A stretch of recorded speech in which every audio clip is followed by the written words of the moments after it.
Hello everyone, उम्मीद है आप सभी लोग बढ़िया होंगे। मैं भी बहुत बढ़िया। आज के इस वीडियो में हम त्रिकोणमिति के ऊपर चर्चा करेंगे। ग्रुप डी के एग्जाम में 2 सवाल पूछे जा रहे हैं जो कि त्रिकोणमिति के हैं और लगभग हर शिफ्ट में ये सवाल आ रहा है। तो आज मैं फर्स्ट टाइप के सवाल कराऊंगा। इसका मैं एक वीडियो और शाम तक अपलोड करूंगा, तो आप वो भी देख लीजिएगा। दोनों वीडियो आएंगे और आपको कम से कम 2 नंबर का फायदा तो जरूर होगा, है ना। किसी के में क्वेश्चन आ रहा है कि साइन कॉस वाले फॉर्मेट में सवाल आ रहा है, उसको साइन थीटा कॉस थीटा के फॉर्मेट में आंसर दे रहा।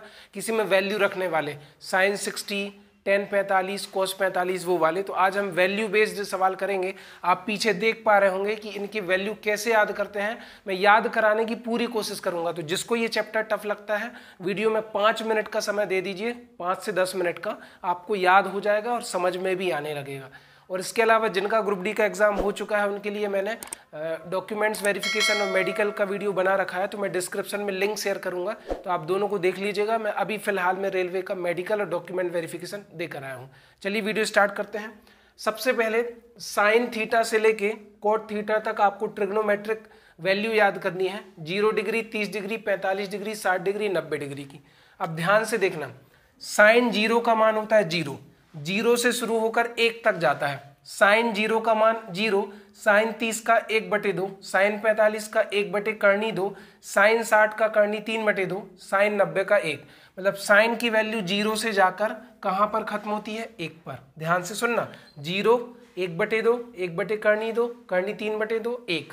अब आपको कॉस की वैल्यू देखनी है तो इसका जस्ट रिवर्स कर दो। ये वाला 1 यहां पर आ गया तो कॉस 0 की वैल्यू हो गई 1, 1/2, ये फिर उसके बाद करनी 3/2 उधर चला गया, तो cos 30 की वैल्यू हो गई करनी 3/2, फिर 1/2 जो कहता हूँ 1/2 यहाँ पर आ गया, 0 यहाँ पर आ गया। इसको जस्ट पलट दिया, 1 से यहाँ से लिखना शुरू कर दिया।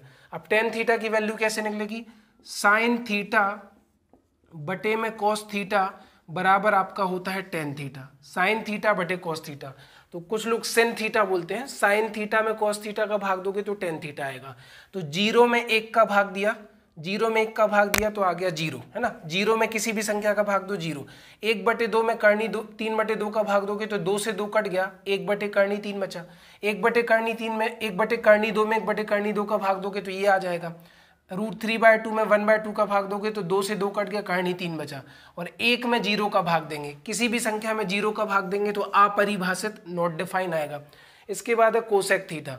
कोसेक थीटा होता है साइन थीटा का उल्टा। साइन थीटा बराबर 1 कोसेक थीटा। ध्यान से सुनना, साइन थीटा का उल्टा कोसेक थीटा। तो 0 का उल्टा करोगे तो अपरिभाषित आएगा। जैसे 0/1 है तो इसका उल्टा हो गया 1/0, तो अपरिभाषित हो गया। 1/2 का उल्टा 2, 1/2 का उल्टा 2, √2, करनी 3/2 का 2/3 और 1 का हो गया 1। इसके बाद सेक की अगर हम बात करें तो कॉस थीटा का उल्टा होता है 1 सेक थीटा। कॉस थीटा का उल्टा सेक थीटा, है ना। तो कॉस का उल्टा सेक, 1 का उल्टा 1, करनी 3/2 का उल्टा 2/3, 1/2 का उल्टा करनी 2, 1/2 का उल्टा 2, 0 का उल्टा नॉट डिफाइन। क्योंकि 0/1 का अगर आप उल्टा करोगे तो 1/0 आ जाएगा, और किसी भी संख्या में 0 से भाग दो तो वो अपरिभाषित होता है। कॉट थीटा होता है हमारा, कॉट थीटा हमारा हो जाता है 1/tan थीटा, टेन थीटा का उल्टा। तो 0 का उल्टा अपरिभाषित, 1/3 का करनी 3, 1 का उल्टा 1, करनी 3 का 1/3 और अपरिभाषित का 0। ये हमारे वैल्यू हो गए। कैसे याद रखोगे? तो ध्यान से देखो, साइन 45 और कॉस 45 की वैल्यू सेम है ना। मैं आपको याद करवाने की कोशिश करता हूँ। साइन 45 और कॉस 45 दोनों की वैल्यू है 1/2, 1/2, ठीक है। इसके बाद अगर मैं बात करूँ साइन 90 और कोसेक 90, इन दोनों की वैल्यू भी कितनी है? सेम है। साइन 90 भी हमारा 1 है और कोसेक 90 भी हमारा क्या है? 1 है। इसके बाद अगर मैं बात करूं टेन 45 और कॉट 45, इनकी वैल्यू भी 1 है। ध्यान से देखो, टेन 45 बराबर कॉट 45 बराबर कितना आ गया? 1। टेन 45 और कॉट 45 का मान भी 1 आ गया। इसके बाद अगर आप ध्यान से देखो तो साइन 60 आपका बराबर हो जाएगा कॉस 30 के, और कॉस 60 आपका बराबर हो जाएगा साइन 30 के। कॉस 60 आपका किसके बराबर हो जाएगा? साइन 30 के। तो साइन 60 बराबर कॉस 30। तो देखो साइन 60 की वैल्यू कितनी है? करनी 3/2। कॉस 30 की वैल्यू कितनी है? करनी 3/2। साइन 30 की वैल्यू कितनी है? 1/2। cos 60 की वैल्यू कितनी है 1/2। ऐसा कैसे हो गया, देखो ये पूरक कोण कहलाते हैं। इन दोनों का जोड़ हमेशा 90 होगा, 60 और 30 90, 60 और 30 90। यहाँ पर देखो 45 और 45 90, 45 45 90।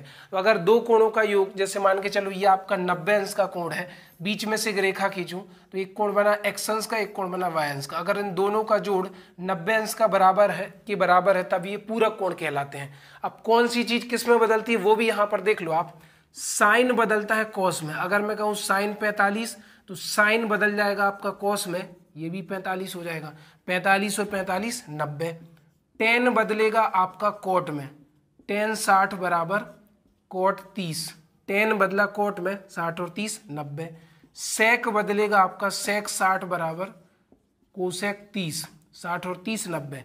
दोनों कोणों का जोड़ 90 अंश होगा। साइन का पूरक कोण कॉस, टेन का कॉट, सेक का कोसेक। इतना आप समझ गए होंगे। वैल्यू में ला लो, देखो साइन 45 की 1/2, कॉस 45 की 1/2, टेन 60 कोट 30, टेन 60 की वैल्यू करनी 3, इसके बाद कोट 30 की वैल्यू करनी 3, सेक 60 कोसेक 30, सेक 60 2 है, कोसेक 30 2 है ना। तो आपको ध्यान रखना है साइन बदलता है कॉस में, टेन बदलता है कोट में, सेक बदलता है कोसेक में। 45 45 90, 60 30 90, इन दोनों का जोड़ हमेशा 90 होगा।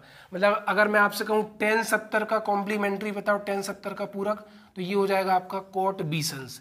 तो ये तो थी बेसिक जानकारी। साइन थीटा बटे कॉस थीटा बराबर टेन थीटा, साइन थीटा का उल्टा 1 कोसेक थीटा, कॉस थीटा का उल्टा 1 सेक थीटा, कॉट थीटा का उल्टा 1 टेन थीटा। अब इसके मैं कुछ सवाल कराऊंगा जिसमें आपको वैल्यू रखनी पड़ेगी, ये पूरे चीजें यूज होंगी। तो अभी वीडियो में जाना नहीं है, मैं 2 से 3 ही सवाल कराऊंगा। ये टेबल यहाँ पर लिखी रहेगी, यहाँ का हम लोग रफ कर देंगे। जो आपने टेबल देखी है उसी पर ये सवाल है, आपको मान रखने और आंसर निकालना है। टेन 60 का मान क्या होता है, टेन 60 का मान होता है करनी 3 माइनस टेन 30 का मान होता है 1 करनी 3 बटे 1 ज्यों का तो टेन 60 का मान होता है करनी 3 गुणित टेन 30 का मान होता है 1 करनी 3। तो करनी 3 से करनी 3 कट गया है ना। यहाँ पर आप बटे में 1 लगा दो, इन दोनों का लघुत्तम लोगे तो करनी 3 और 1 का लघुत्तम आ जाएगा करनी 3। करनी 3 का करनी 3 से गुणा होगा तो 3 माइनस 1 का 1 में गुणा होगा तो 1 बटे में आपका कितना चल रहा है 2 चल रहा है। तो 3 में से 1 गया, कितना बचा, 3 में से 1 गया 2 बटे करनी 3 है ना, करनी 3 बटे में आपका कितना है 2। अगर मैं इस करनी 3 को नीचे भेज दूं तो ये कितना हो जाएगा 2 बटे 2 करनी 3, तो 2 से 2 कट गया। फाइनल आंसर आपका क्या बनेगा 1 बटे करनी 3। या फिर आप इसको क्या लिख सकते हो 2 बटे करनी 3 गुणित, अगर मैं इसको पलटूं तो 2 बटे 1 का उल्टा हो जाएगा 1 बटे 2, क्योंकि 2 के बटे में 1 है तो 2 बटे 1 का उल्टा 1 बटे 2 हो जाएगा। तो 2 से 2 कट गया, तो अब भी फाइनल आंसर क्या बना 1 बटे करनी 3। इसमें जब हम वैल्यू रखेंगे तो साइन 60 का मान होता है करनी 3 बटे 2 और कोस 30 का मान भी होता है करनी 3 बटे 2। ठीक है, क्योंकि साइन का पूरक कोस 60 और 30 90, कोस 60 की वैल्यू होती है 1 बटे 2 और साइन 30 की वैल्यू भी होती है 1 बटे 2। तो करनी 3 का करनी 3 में गुणा होगा तो 3, 2 दूनी 4 माइनस 1 का 1 में गुणा होगा तो 1, 2 दूनी 4। तो नीचे हर समान है तो नीचे आ गया 4, 3 में से 1 गया 2, तो 2 एकम 2, 2 दूनी 4। तो आपको ऑप्शन मिलेगा ऑप्शन 1 बटे 2 इसका आंसर होगा। इसमें अगर हम वैल्यू रखें तो टेन 30 की वैल्यू होती है 1 बटे करनी 3। अब कोसेक 60 साइन का उल्टा होता है, तो जब साइन 60 की वैल्यू करनी 3 बटे 2 है तो साइन का उल्टा कोसेक, ये हो जाएगा 2 बटे करनी 3। टेन 60 की वैल्यू होती है करनी 3। कोस 30 का उल्टा करनी 3 बटे 2, तो सेक 30 का उल्टा हो जाएगा 2 बटे करनी 3 है ना। तो ये हो जाएगा आपका, यहाँ पे लिख लो 2 का 1 में गुणा करो तो 2 बटे करनी 3 का करनी 3 में गुणा होगा तो 3 प्लस करनी 3 से करनी 3 कट गया, आपका आ गया 2। ठीक है, 2 का 1 में गुणा हुआ तो 2, करनी 3 का करनी 3 से गुणा हुआ तो 3 प्लस ये कट गया, अब आपका यहाँ पर आ गया 2। तो इसको अगर आप जोड़ेंगे ना तो ये टोटल हो जाएगा आपका 2 एकम 2 प्लस 3 दूनी 6 बटे 3, तो फाइनल आंसर आपका बनेगा 8 बटे 3। तो ये सवाल वैल्यू बेस्ड होते हैं, लेकिन मैंने करवाया इसलिए कि अगर आपको वैल्यू याद होगी तो आपका 1 नंबर त्रिकोणमिति में कहीं नहीं जा रहा। तो आई होप आपको ये वीडियो पसंद आया होगा। अगर वीडियो बढ़िया लगा है तो दूसरे लोगों तक शेयर करिए। चैनल पर नए व्यूअर्स है तो चैनल को सब्सक्राइब करिए। थैंक यू सो मच, नमस्कार।